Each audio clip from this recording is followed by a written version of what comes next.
totally don't remember. I don't even count the hours or anything. Every song is different. Sometimes it happens quickly, sometimes it happens slowly. On a night in May 1983, a 32-city television special was winding down. Motown was celebrating its 25th anniversary, gathering nearly every act the label had ever produced onto one stage for one night. Diana Ross performed. Smokey Robinson performed. And then a man in a black sequin jacket stepped out from behind his four brothers, alone, under a single spotlight. The song was Billie Jean. What happened in the next 4 minutes would be replayed, studied, and imitated for the next 4 decades. He glided backward across the stage floor, feet sliding as if the ground itself had turned to ice. The world didn't have a name for it yet. By morning, it did. The moonwalk. Fred Astaire, one of the greatest dancers of the 20th century, reportedly called him the next day just to say he'd watched it 3 times in a row. That single performance is often treated as the moment Michael Jackson became a legend. But the truth is, by the time he stepped into that spotlight, he had already spent 20 of his 24 years performing. He wasn't discovering fame that night. He was simply reminding the world, on a bigger stage than usual, of something he'd been proving since he was a small child in Indiana, that he could do things with his body and his voice that almost nobody else alive could do.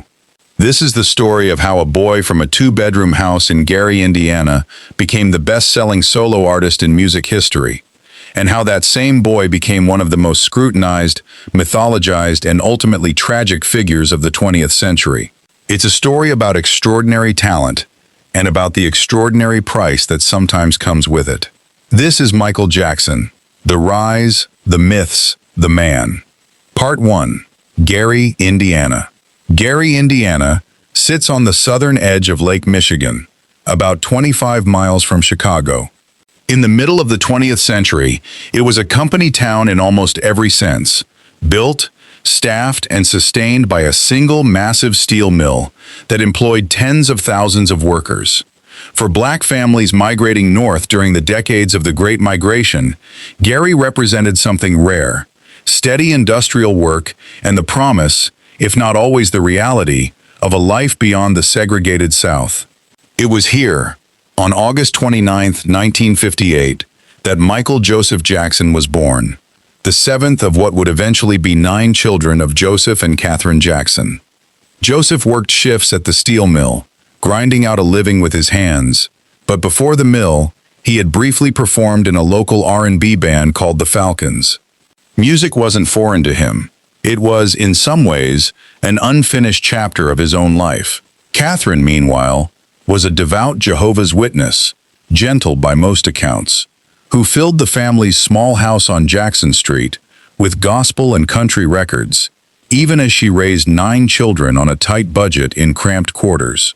The house itself has become almost a symbol in retellings of Michael's life, a modest 2-bedroom home where parents and 9 children somehow made room for each other.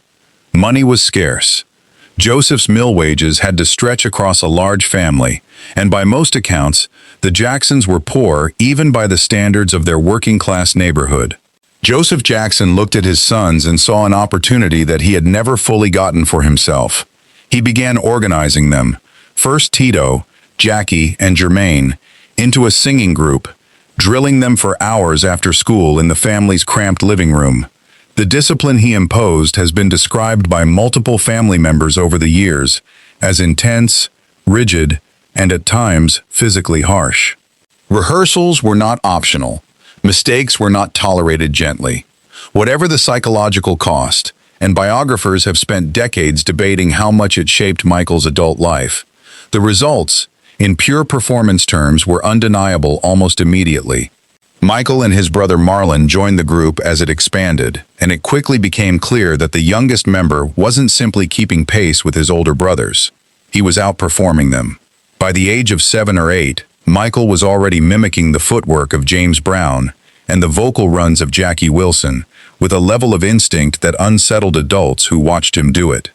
He would stand at the side of the stage during his older brother's rehearsals, absorbing every movement, and then reproduce it, sometimes improving on it, almost immediately.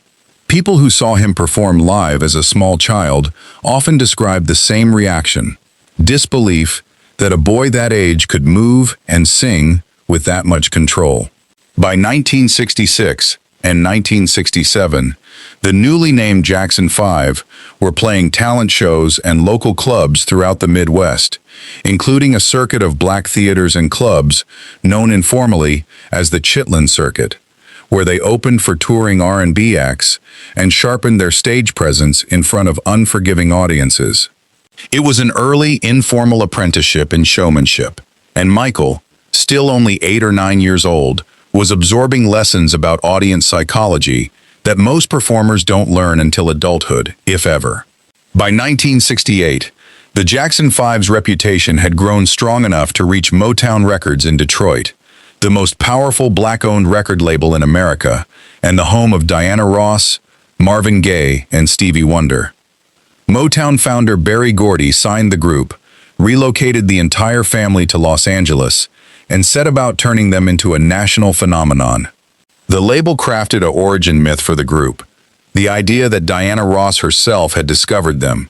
That wasn't entirely accurate but made for a compelling narrative. What Motown didn't need to manufacture was the talent. That part was real. Part 2, the Jackson 5 and the making of a prodigy. The results were almost unprecedented in the history of American pop music. Between 1969 and 1970, the Jackson 5's first 4 singles, I Want You Back, ABC, The Love You Save, and I'll Be There, all reached #1 on the American charts. No group before them had opened a career with 4 consecutive chart toppers. Michael, barely 11 years old when the run began, was the focal point of nearly every performance. A child singing about love, heartbreak, and longing, with a phrasing and emotional control that critics and fellow musicians struggled to explain in someone so young. Motown quickly realized they had something bigger than a family group act. They had a potential solo superstar hiding inside it. Starting in 1971, while still touring and recording with his brothers, Michael began releasing solo material as well, running 2 overlapping careers simultaneously. His early solo singles included Got to Be There and Rockin' Robin, both substantial hits, but the song that best captured what Motown had recognized in him was Ben, a tender, melancholy ballad written, oddly enough, for a horror film about a boy's friendship with a rat. It became his first #1 hit as a solo artist. He was 13 years old, but behind the string of hits was a childhood that, by Michael's own later account, barely existed in any conventional sense. He spoke openly as an adult about watching other children play outside recording studios and tour buses, aware that he was missing something that most people take for granted. Touring schedules, rehearsals, and recording sessions replaced school, friendships, and ordinary weekends. He often said that the stage was the only place where he ever felt completely free and completely himself. A comment that, looking back, explains a great deal about the adult he would become. Someone who seemed most at ease in front of tens of thousands of strangers and most uneasy in ordinary domestic life. By the mid-1970s, tension had been building between the Jackson family and Motown over 2 connected issues: creative control and royalties. The Jacksons wanted to write and produce more of their own material. Motown, which had built its business on tightly controlling every aspect of its artists' output, resisted. The dispute eventually pushed the family to leave the label altogether. In 1975, they signed with Epic Records, a division of CBS, seeking both greater creative freedom and a fairer financial arrangement. There was a complication, though. Motown retained legal ownership of the name Jackson 5, a name the group had built their entire identity around for nearly a decade. Unable to use it, the group rebranded simply as The Jacksons. Jermaine, married to Berry Gordy's daughter, chose to stay behind at Motown, and youngest brother Randy stepped in to fill his spot. It was a difficult, complicated transition, both a financial and artistic reset for the family. But for Michael, now a teenager, it also marked the beginning of something else, the slow process of asserting an identity and a creative voice that was his own. separate from the group identity Motown had built around him as a child. Part 3. Off the Wall and the Solo Breakthrough. In 1978, at 19 years old, Michael took a supporting role in The Wiz, a big-budget musical reimagining of The Wizard of Oz, with an entirely black cast, starring alongside Diana Ross. The film was an ambitious, expensive production, and by most commercial measures, it underperformed at the box office, failing to recoup its budget and drawing mixed reviews from critics.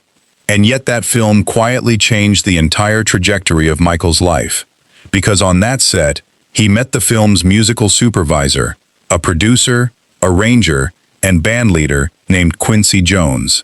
Jones had already built a legendary career, working with Frank Sinatra, Ray Charles, and countless others, and something about Michael's musical instincts and work ethic on The Wiz convinced him that the young singer had far more potential as a solo artist than Motown or Epic had yet tapped into. Jones agreed to produce Michael's next solo album. The result, released in 1979, was Off the Wall, a record that marked a genuine turning point, not just commercially but artistically. It was a fusion of disco, funk, jazz-inflected pop, and soul, assembled with a level of studio craftsmanship that hadn't been part of Michael's earlier solo work. The album didn't just top the charts, it repositioned Michael Jackson entirely, transforming him in the public imagination from the kid from the Jackson 5 into an adult artist with total command of his own sound and image. Off the Wall produced 4 top 10 singles in the United States, an achievement no male solo artist had managed before, and it earned Michael his first competitive Grammy Award for the song Don't Stop Till You Get Enough. He was 21 years old, and for the first time in his career, critics were discussing him not as a prodigy or a novelty, but as a serious, adult musical force. Despite the commercial triumph, Michael reportedly felt the album had been overlooked where it mattered most, at the major industry award shows, which he felt hadn't recognized Off the Wall as fully as its sales and cultural impact deserved. That sense of being underrated, whether entirely fair or not, seems to have lit a fire in him. He became determined that his next record wouldn't be dismissed or overlooked in the same way. That determination, channeled into years of meticulous studio work, would go on to produce the best-selling album in the history of recorded music. Part 4. Thriller and Global Domination. Thriller was released in November of 1982. Produced once again with Quincy Jones, and drawing on a team of songwriters, session musicians, and engineers working at the very top of their craft, the album eventually spun off 7 top 10 singles from a single 9-track record, a feat that had never been achieved before and has arguably never been matched since. It moved fluidly between rock, funk, ballad, and pop, fusing genres that radio stations at the time typically kept rigidly separate. The result was a record so versatile that nearly every radio format in the country found a reason to play it. At the time, MTV, still a fairly new cable channel built around music videos, had an unofficial but widely acknowledged pattern of rarely featuring black artists, citing format concerns that many at the time saw as thinly veiled racial gatekeeping. Michael's video for Billie Jean, with its stylish noir aesthetic and now iconic light-up sidewalk, is widely credited with helping to break that barrier, opening the door for MTV to embrace a black artist as a defining face of the channel. Then, in December of 1983, Michael raised the stakes even further, releasing a 14-minute short film for the album's title track. Directed by John Landis, fresh off directing the horror comedy An American Werewolf in London, the thriller short film combined elaborate prosthetic werewolf and zombie makeup, a full narrative arc, and precisely choreographed dance sequences performed by dozens of dancers alongside Michael himself. It cost far more to produce than a typical music video of the era, and it redefined what a music video could even be, transforming it from a simple promotional clip into a genuine cultural event, one that television stations and later home video releases treated almost like a feature film premiere. Then came the moment that arguably eclipsed even the Thriller video itself in cultural memory, The Motown 25th Anniversary Special, broadcast in May of 1983. It was on that stage that Michael performed Billie Jean live for a television audience of tens of millions and introduced the moonwalk to the world. The performance became an instant sensation, replayed and discussed for weeks, and it cemented an image of Michael Jackson that would follow him for the rest of his life. The single dancer under a single spotlight, sliding backward as if defying gravity itself. By the time its extraordinary chart run finally slowed, Thriller had sold well over 60 million copies worldwide, a figure that still places it at or near the very top of every best-selling album list ever compiled, more than 4 decades later. Michael Jackson, at just 24 years old, wasn't merely famous anymore. He was, by nearly every measurable statistic, the most successful recording artist alive on the planet. But that same extraordinary period also brought a jarring, very literal reminder of the physical cost of fame. While filming a television commercial for Pepsi in January of 1984, a pyrotechnic effect malfunctioned during a take, setting Michael's hair on fire in front of the entire film crew. He suffered second-degree burns to his scalp and required hospital treatment. It was an early, almost symbolic sign that his life and his public image were now permanently and inseparably fused together with spectacle. For better, and eventually, for worse. Part 5. Bad, Dangerous, and the King of Pop. Following up an album as culturally dominant as Thriller would have derailed the momentum of almost any other artist's career. Michael, characteristically, treated it as a challenge rather than a burden. Released in 1987, Bad produced 5 #1 singles on the American charts, another all-time record, and launched his first true solo world tour, the Bad Tour, which played to millions of fans across 4 continents over more than a year of touring. It was during this period that Michael's physical appearance also began changing more visibly and more frequently, drawing intense tabloid scrutiny. He acknowledged undergoing some cosmetic surgical procedures over the years, while also attributing certain changes in his skin tone to vitiligo, a medical condition that causes patches of skin to lose pigmentation. A diagnosis that was widely disputed by tabloids at the time, but has since been treated as broadly credible based on later accounts, including his autopsy findings. By the early 1990s, Michael had purchased a sprawling 2,700-acre property in Santa Barbara County, California, and transformed it into Neverland Ranch, a private estate complete with an amusement park featuring a Ferris wheel and carousel, a private zoo housing exotic animals, including a chimpanzee named Bubbles, a movie theater, and elaborate gardens. For a period, it represented the ultimate expression of a self-made fantasy world, a childhood he could finally build for himself as an adult with essentially unlimited resources. In the press, however, Neverland increasingly became shorthand for a narrative of eccentricity and isolation, and tabloids seized on a mocking nickname that would follow Michael for years, Wacko Jacko, a label he later said deeply hurt him. In January of 1993, Michael performed the Super Bowl halftime show, a performance now widely credited by entertainment industry historians with transforming the halftime slot from a modest marching band intermission into the massive marquee entertainment event it has become in the decades since. That same year, at the Grammy Awards, he received the Grammy Legend Award, a rare honor reserved for artists whose influence on the industry was considered historic rather than simply commercial.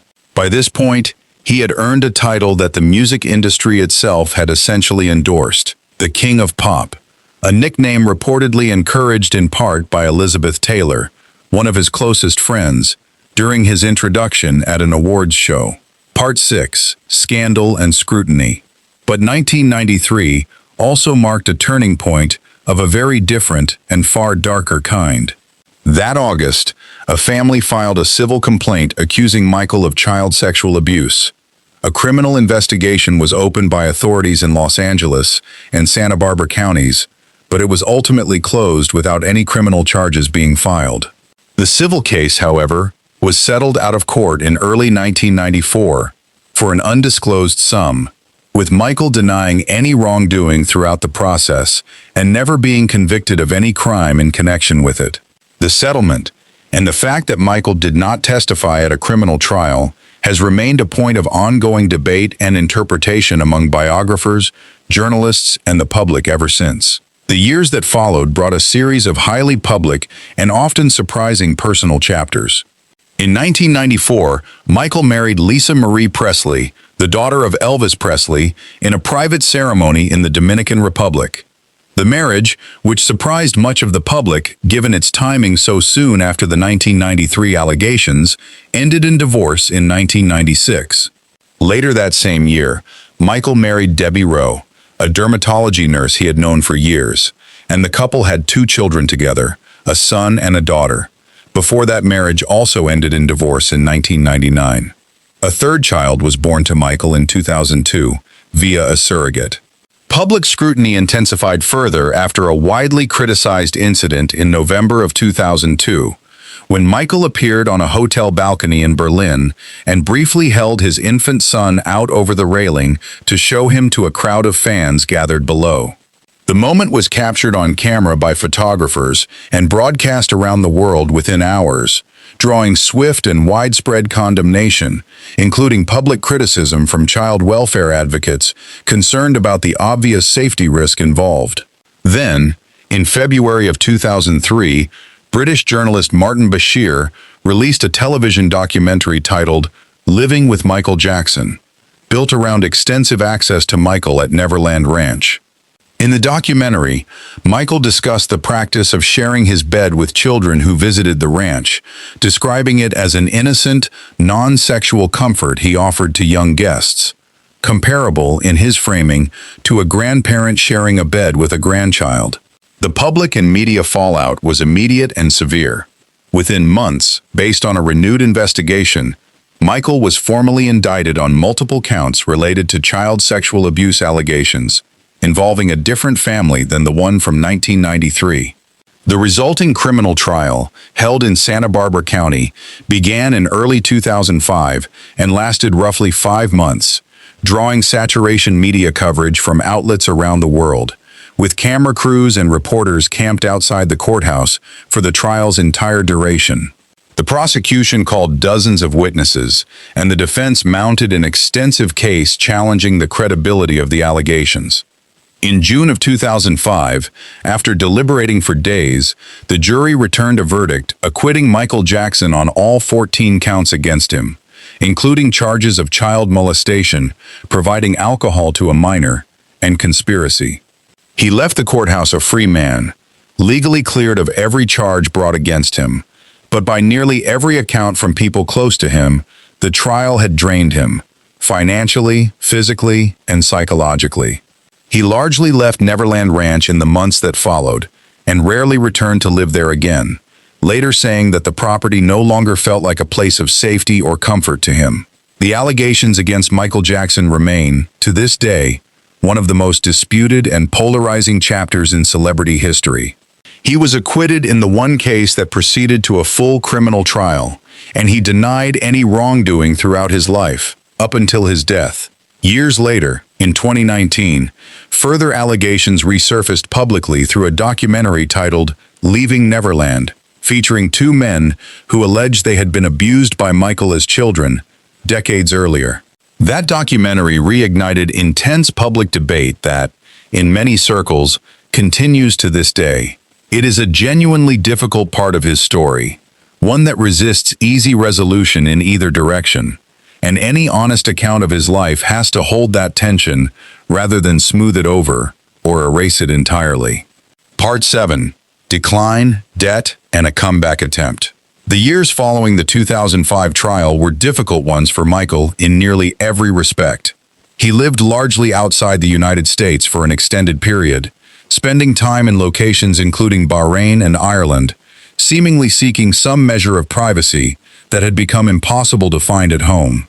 His once vast personal fortune, built over decades of record sales and business ventures including a substantial stake in the Beatles' song catalog, came under increasing strain from years of enormous legal costs, elaborate personal spending, and complex business decisions.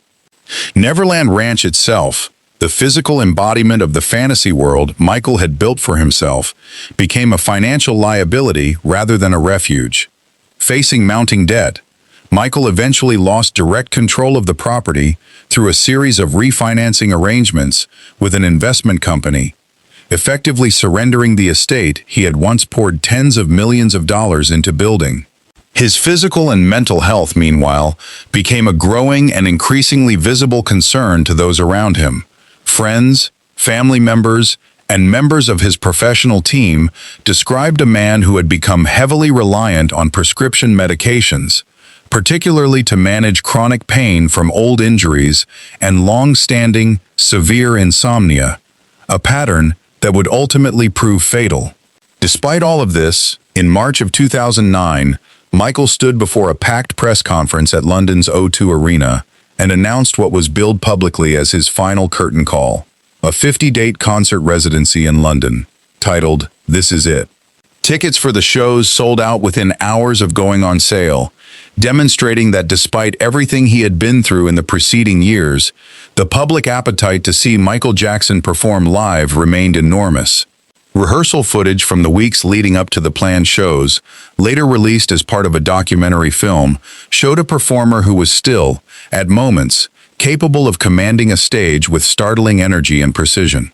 But those closest to him during this period, including members of his production team, later described private concerns about his physical condition and his ability to sustain the grueling schedule the residency would require. He never made it to London. On June 25, 2009, Michael Jackson died at his rented home in the Holmby Hills neighborhood of Los Angeles. The cause of death was later determined by the Los Angeles County coroner to be acute intoxication from the anesthetic drug propofol in combination with other sedatives administered by his personal physician, Dr. Conrad Murray, as an unconventional treatment for chronic insomnia. Murray was subsequently tried and convicted of involuntary manslaughter in 2011 and served time in county jail as a result. He was 50 years old.